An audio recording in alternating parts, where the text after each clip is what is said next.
Domestic violence, usually presented as a male problem with dangerous men attacking women and children. The solution is often painted as being all about addressing misogynist attitudes, including respect for women. You don't entirely share that view? There's nearly half a century of research showing that is not true.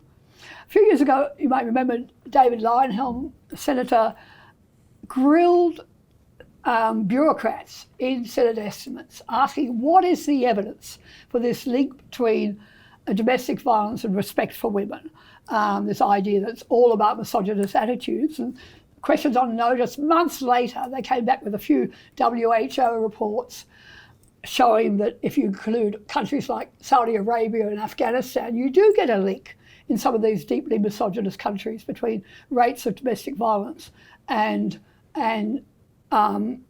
these sorts of attitudes. But it doesn't show up in egalitarian countries like Australia or Britain or Canada. It's just the evidence is simply not there. And we have, as I said, half a century of research showing this is a deeply complex problem with a range of causal factors, including drug and alcohol abuse, mental illness, family background, socioeconomic background, poverty. It is not across the board, and it is certainly not just about men being violent.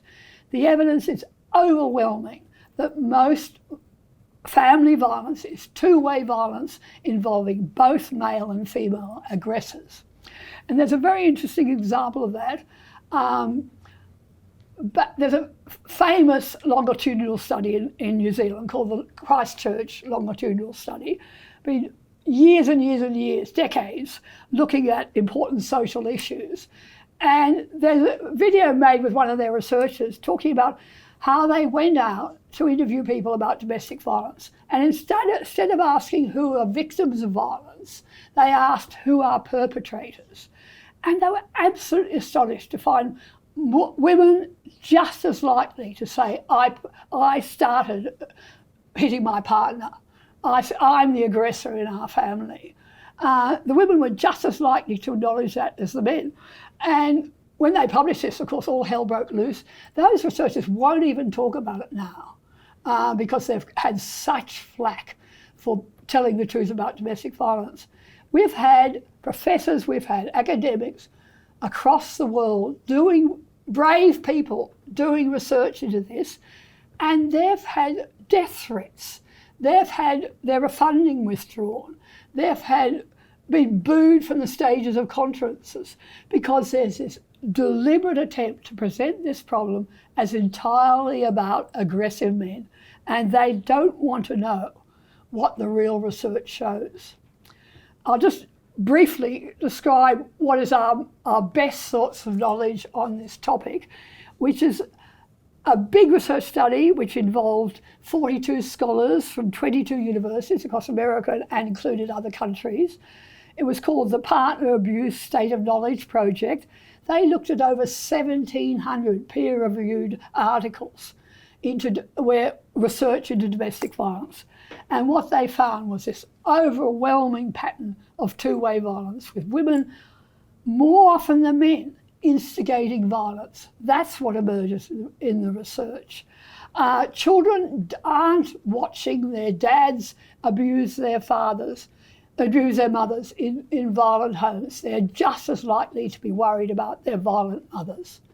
And that knowledge is being systematically repressed.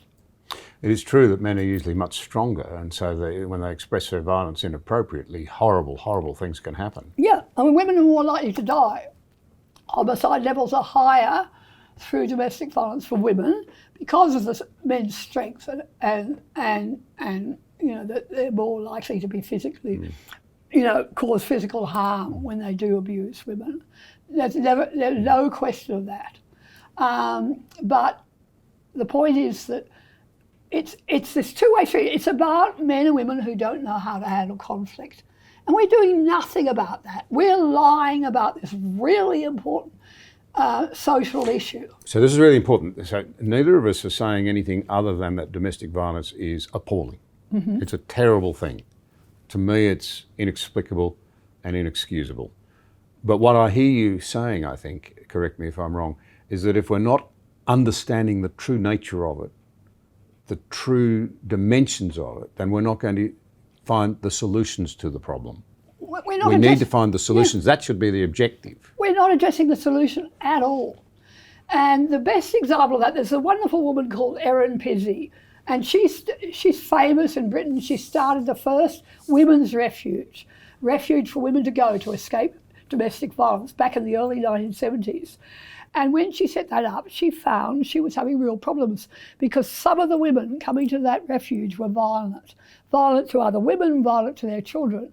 And she started to speak out about this and say, we have a problem here of not just violent men, but violence within families, very much related to having observed violence when they were growing up in families. And Erin actually had a violent mother, so she knew all about this. She set up a whole string of refuges all over Britain. They started attracting real funding, and what happened was the feminists, the women's movement as it existed at that time, realised this was a huge potential source of money for the women's movement. And Erin Pizzey was threatened, her dog was killed, she had to leave Britain because they wanted to get rid of her because she was telling the truth about domestic violence, and you weren't allowed to do that and Erin has made hundreds of videos talking about the fact that the women's movement latched on to domestic violence as their cash cow, as their major source of funding for the whole feminist enterprise. And it's been miraculous in how much money they have managed to get governments to give for what is a totally distorted view of this complex sexual problem. We've spent $3 billion over the last decade in Australia on domestic violence, most of which going to this totally erroneous notion that we have to address misogynist attitudes to cure domestic violence. And it's absolutely wrong. It's a matter of interest. We often hear that domestic violence doesn't discriminate, that it occurs amongst the affluent. I hear that said often, as well as the poorer members of society. But you've actually, I think, indicated that, in fact, it does tend to concentrate with less affluent socioeconomic communities. Can you explain the link between domestic violence and socioeconomic conditions? Why it's important to understand this aspect of domestic violence? Well, this is what, if you look at the research, it's very clear that it is related to a socioeconomic level. But it's not what you hear on the streets. No, of course we don't hear anything. We don't hear the truth about domestic violence. We are not allowed to hear the truth about domestic violence. The feminist enterprise wants to present this as across the board. It affects all of us. It's in every home. It's not just something that's particularly confined to poorer communities. And of course it's not. Can happen anywhere. There's no question about that. We have a very good organisation called the New South Wales Bureau of Crime Statistics producing official data based on police reports, and they show that in outback communities like Walgett or Coonamble, domestic violence related assaults are 25 times more common than in affluent suburbs like Lane Cove or Mossman. The evidence is there. It's just the media isn't interested in presenting that. They want to promote this feminist ideology which says it's across the board. It can happen to anybody. You've said, and I'm quoting, that mothers, particularly single mothers and their boyfriends, pose a far greater risk than fathers, by which I take it you mean biological fathers in particular, of physical and psychological abuse and neglect of children, and that, further quote, there is irrefutable statistical evidence showing fathers are more likely to provide safer care than mothers. That doesn't fit with the common narrative. No. We've had 25 years in Australia since our official government bodies have dared to publish research on the gender of perpetrators of child abuse.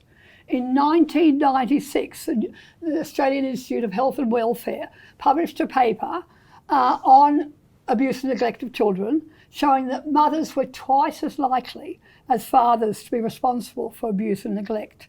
That was the last time they've published that data, and none of our government organisations will publish it anymore. One of the men's groups actually did a Freedom of Information request and got the WA, Department of Child Protection, to release their figures. They're gathering these figures every year. They won't release them. And I think you have the statistics, John, on showing what they found. 73% of cases of abuse and neglect by parents that year, the year they were looking at, involved mothers who were the perpetrators. Mothers were responsible for 68% of cases of emotional and psychological abuse, 53% of the physical abuse, and 93% of the neglect. I mean, this is what drives me crazy, that they're managing, the activists are managing to bully our official organisations into only telling one side of the story. The greatest risk of sexual abuse to children is from mum's boyfriend. There's decades of research showing that, from casual men passing through the lives of single mothers.